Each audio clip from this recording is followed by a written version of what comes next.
Hello, welcome to this episode of Hypnotist Bernie's Exposition. Joining us tonight is Beth. Hi. Beth is a therapist, a hypnotherapist in Boston. So tell us a little bit about yourself. Where you're from? I'm from Kingston, Mass, so that's Okay. South Shore, and grew up Not in Jamaica. no, kind of. I've been to Jamaica, but grew up in the South Shore, and so I Okay. have a practice there. I work out of Hanover, Okay. and been working for 11 years as a hypnotist, and Oh, wow. yeah, How did you get started? it sort of fell in my lap. I think we have a mutual colleague, Patricia McIsaac. Okay. And we knew each other, and she, during a week that I was literally asking through prayer for a sign of what I should do in the world, Right. she sent me a note and said, "I can't get you off of my mind. I feel like you're supposed to be in my course." Okay. So a little Oh, wow. That's a different, great and, way to attract students. Yeah. and it'll pull my spirituality in probably a little bit today. But that was really the opening, and I took it more just to learn about the mind. Never Okay. thought I would do this ever. Oh, wow. But then I went and did. It's a calling. Yeah, I think and it's probably what our conversation might lead into, when I learned the regression piece of kind of going back to root Okay. cause and working with inner child, that I just had a big aha. Okay. Is that on your basic training class?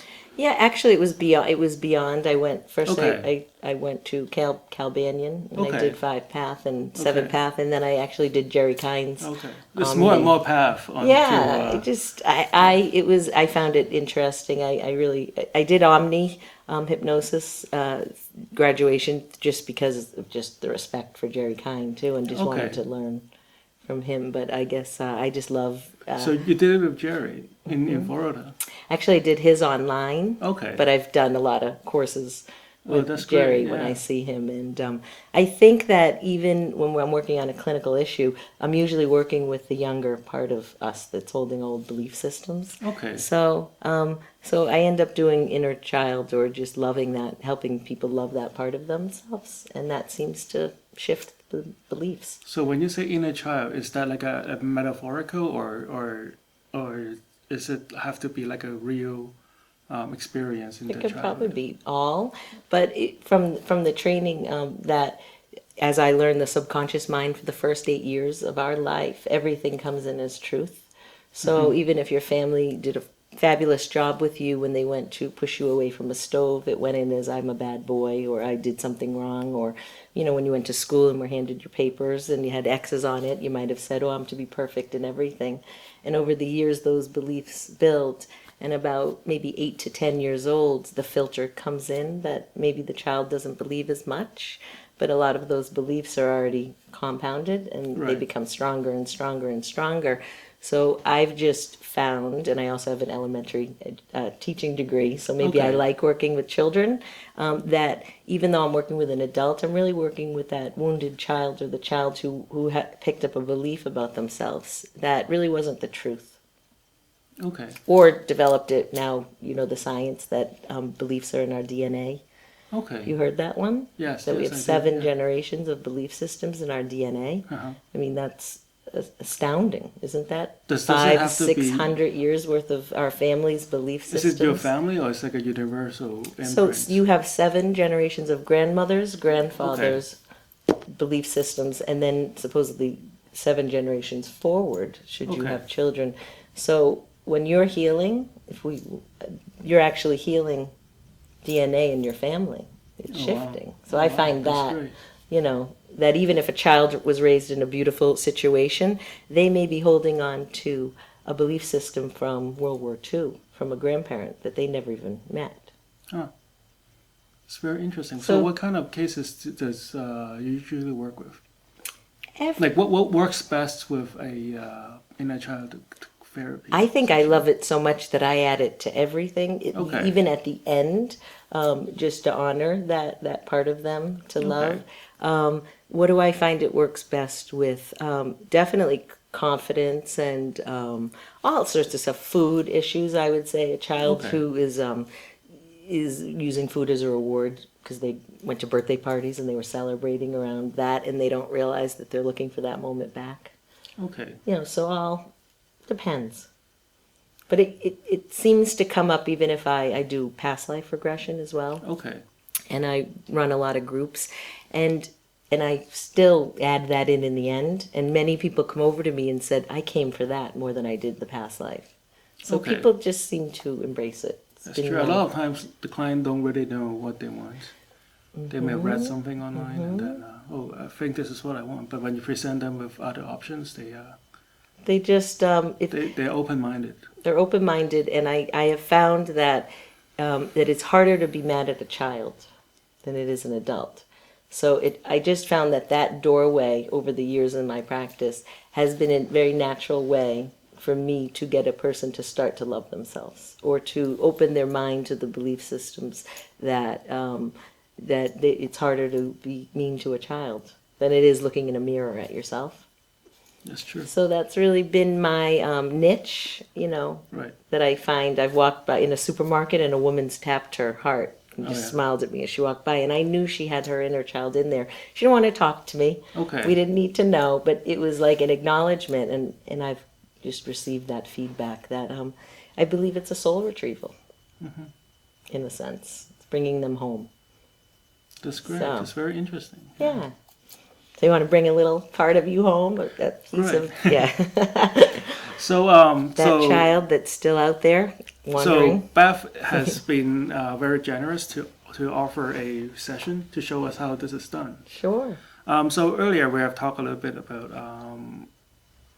lately I don't have a lot of energy, or maybe help me improve my trading. So which one do you feel has more energy to? Let's talk up to let's see let's work with both. Okay. Let's see what comes up and Okay. see where we go. I was very honest that a lot of times my work is very guided, Okay. that I have opened myself to spirituality to let them sort of guide me. It's Okay. different. I use my skills, obviously. I don't want to scare you, but I don't come in with a script or even know what I'm about to say. I just have faith and trust, and then we'll work around that script that I already have. That's great. So, okay. And anyone in the audience is welcome to follow along too. And you may hear me say him, or Right. or refer to your younger child. Okay. But if they can place themselves in that awareness, they might find that they can retrieve a part of themselves. Yeah. That, So that if you're needs to be watching this, loved. you can join us along and experience this for yourself. So, any special way that you like to? I'm sure as a when you work with hypnotists, it's really great because I'm open-minded to you go right to into anything. a natural state of hypnosis anyway, Right. which is really natural. But all right, we'll just get comfortable. And you may notice that I close my eyes, and sometimes I do, and sometimes I don't. But sometimes I'm connecting in and just sort of seeing what I sense. But so we'll just do a normal. I want you to just find anything to stare at. I'm going to do kind of a boring one. I'm going to have you just count your eyes down. And, It's all good. Exactly. But I just want you just to find any spot. And the reason why I like teaching this to people is people who like to meditate or do other kind of journey work, it just seems like that it's an easy way to get themselves there. So I Right. tend to train some people so that they're not so dependent on me. So as I count down from 10 to 1, just blinking your eyes with every number that I count, allowing your eyes to close on the number 1. So counting down, 10, blinking your eyes, 9, even connecting in with your breathing, 8, settling in on the chair, 7, 6, 5, 4, feeling more and more relaxed. You can already feel your body connecting in with your soul. 3, and 2, and 1. Just allowing your eyes to be shut. Feeling so relaxed. And I just want you to focus for a moment on your heart. I want you to imagine that your heart is breathing for a moment. I'm just taking a nice gentle breath in. And just letting all that air out. All those worries, all those thoughts. And then I want you just to focus, and it's all intention, whether you see it, feel it, hear it. I want you to focus at the middle of your head, If you were to draw a line from temple to temple and from the front of your forehead to the back, at the middle where it meets, I just want you to breathe into that for a moment. Taking a nice gentle breath in and out.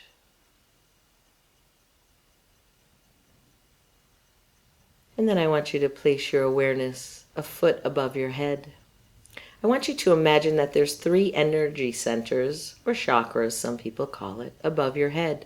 The first one is a foot above your head. I just want you to place your awareness on that for a moment.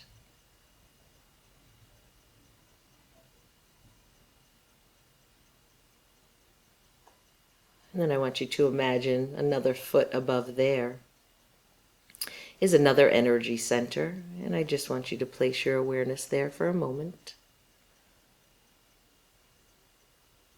Still connecting in with your breathing. Every sound you hear, every thought allows you to relax. And then simply place your awareness on that 3rd energy center above your head, and I want you to imagine the sun is just pouring the most beautiful golden light, or melted gold, whatever you imagine it to be. Imagine it pouring into that 1st or that 3rd chakra in the air, flowing down to the 2nd. You may even feel a slight vibration as you get in touch with that energy center. Notice that that golden light flows to the 1st one above your head, and then it flows all throughout your body, starting with your head, your brain, down your face, both internally and externally, down your neck, shoulders, down to your fingers, torso, all the way down your legs, down to the tips of your toes, feeling so relaxed. And now I want you to focus your energy on your lower belly, about an inch below your belly button, and just breathe into that energy for a moment.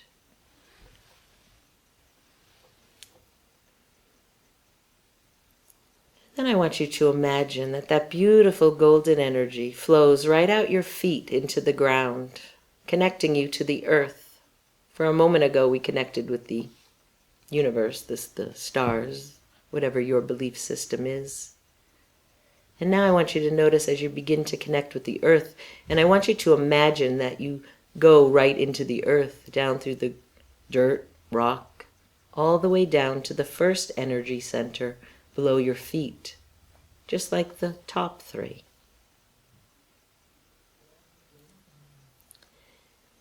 And I want you to notice as you flow even further down into the earth, down through the rock and the dirt, that you go to the 2nd energy center down. And notice that the golden sunshine of the sun is flowing down through you into the earth.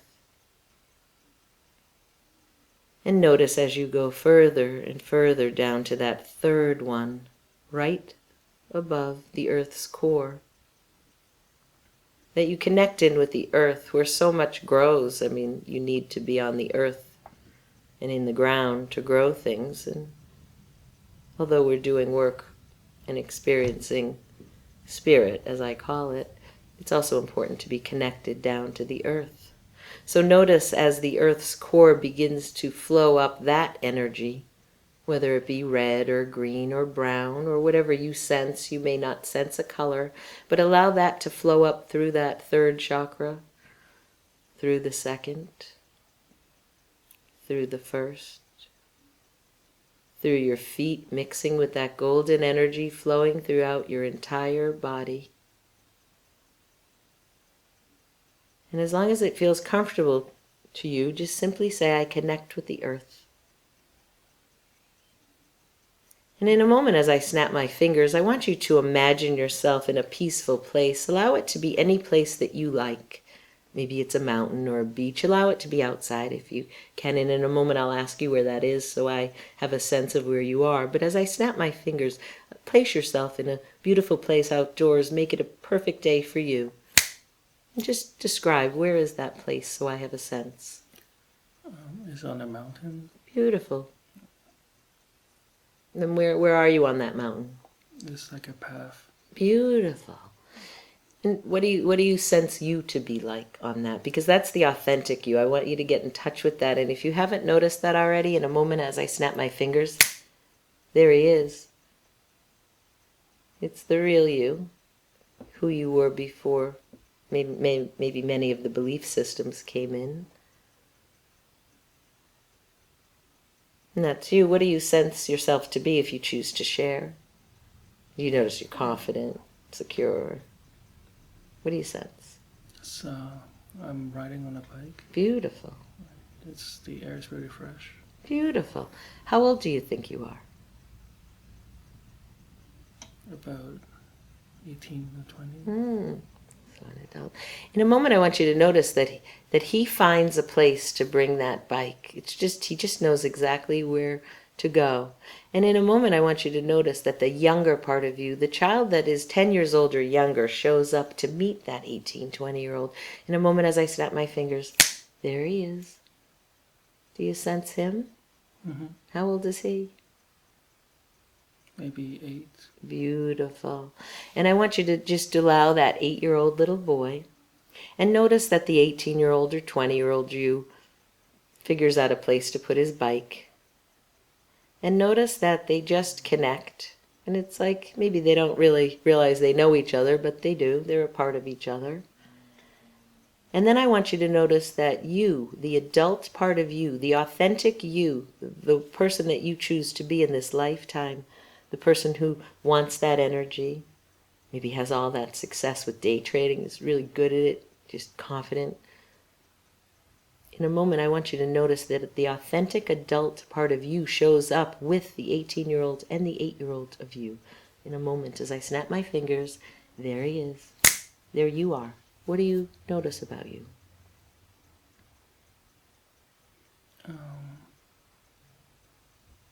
I'm standing in the corner and observing. Mm-hmm. But I want you to notice that it's the part of you who's figured you out, that you feel really confident and secure, and that you allow yourself to walk over to the younger part of you, both of those part of yous. It's like you're the big brother that they forgot they had. And I want you to notice that the three of you connect. Do you sense that they sense you? Mm-hmm. Mm-hmm.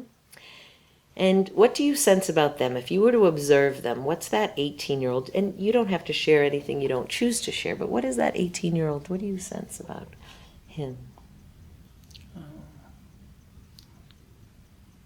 He is more adventurous. Mm-hmm. And what about the 8-year-old? He's more friendly and curious. Interesting. So maybe is this and what do you sense about the authentic part of you? Do you feel that, are they here to also talk to you? Because there may be a piece of your childhood that you forgot that you had. The joyous. And I'm just throwing. Seems like they're talking to each other. Beautiful. Do you sense what they say?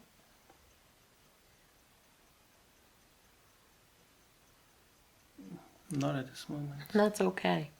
In a moment, I want you to notice that the three of you connect, that you just connect with them.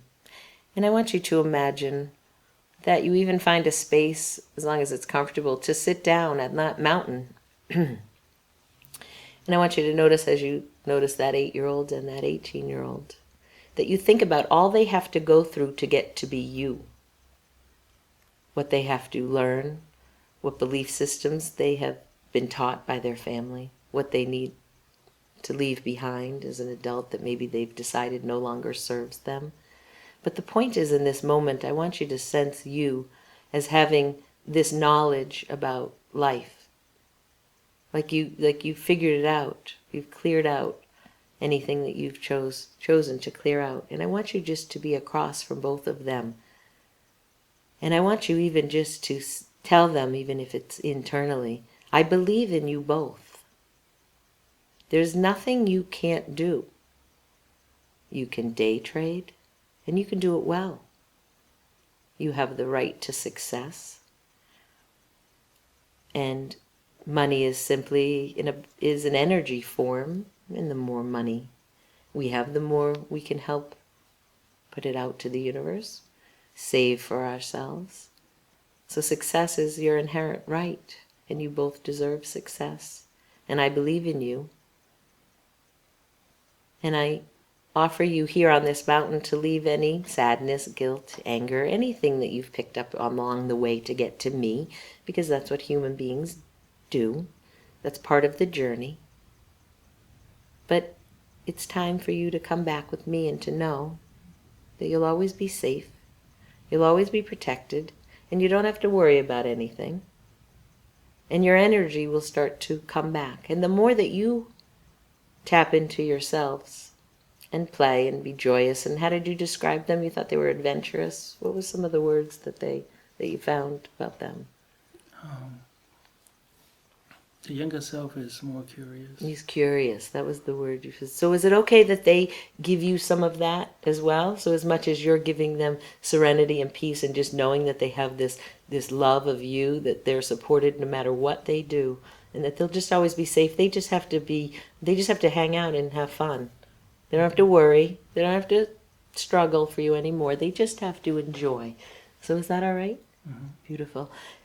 Would it be okay for them to, do you sense that it feels okay that they can come closer to you? I mean, could they give you a bear hug? Would they feel okay with that? Does it feel like nurturing for you, or is that not comfortable?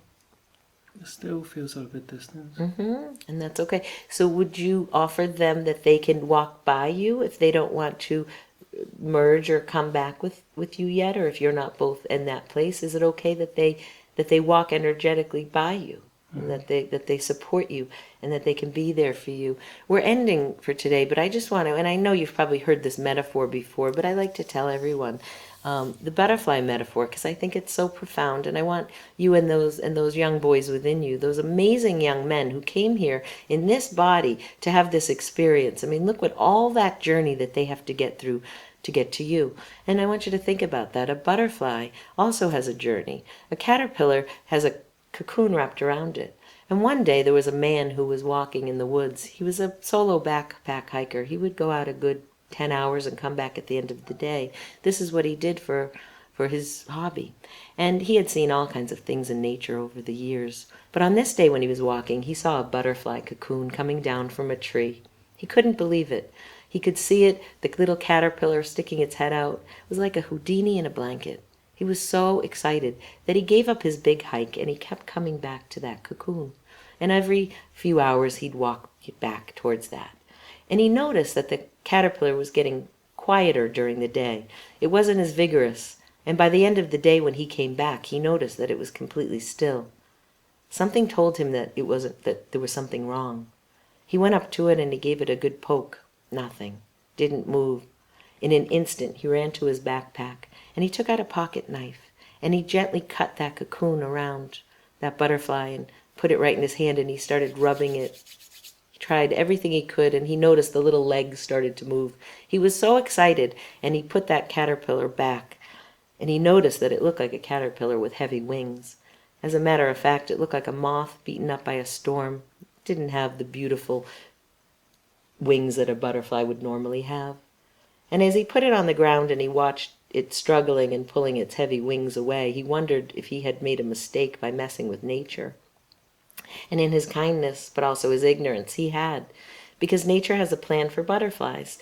And the cocoon is actually something that it needs to struggle against. It needs to fight for its life. And every time it pushes against that cocoon, a little more fluid would come into its wings. Had the man observed the butterfly closer, he would have seen the fluid closer to the body. It was just towards the end that didn't get the fluid in it, because the butterfly was in a deep sleep, so it could wake up the next day to struggle, to fight, to face fears. Because every time it pushed against that and its resistance around it, it would become stronger. Like when you go to a gym, you lift a weight, you become stronger. Resistance equals strength. So had that man allowed that butterfly to have its full journey of whatever it had to go through, it would have flown off and not had that experience of pulling heavy wings. So I tell you this fast and kind of quick to just notice the 18-year-old and 8-year-old of how much they have to go through to be you, to fly. So I just want you to notice that. In the future, you may notice butterflies. You may sense them. You may see them on TV or books or all of that. But just notice that that might be your sign that you're on the path and that maybe you did come here sometimes to push through those things. And you have the right to be successful. So take those two boys in your arms, if you feel comfortable, and walk back with them like the brothers you've never had or have. Maybe you have. And notice that there's a different bond, though. There's a love, there's a bond, and there's a unity between the three of you. And as you walk back to this time and this place, notice that success will easily attract to you. As a matter of fact, those boys will be your good luck charms. You're going to just know exactly what to do with trading. It's like your intuition is always going to be on mark. Do you know your body yes and no, I'm being told right now? Like, do you know where your body yes and no is? If you were to say yes, where do you feel that in your body? Somewhere in the stomach. And now I want you to say no. No. Where do you feel that?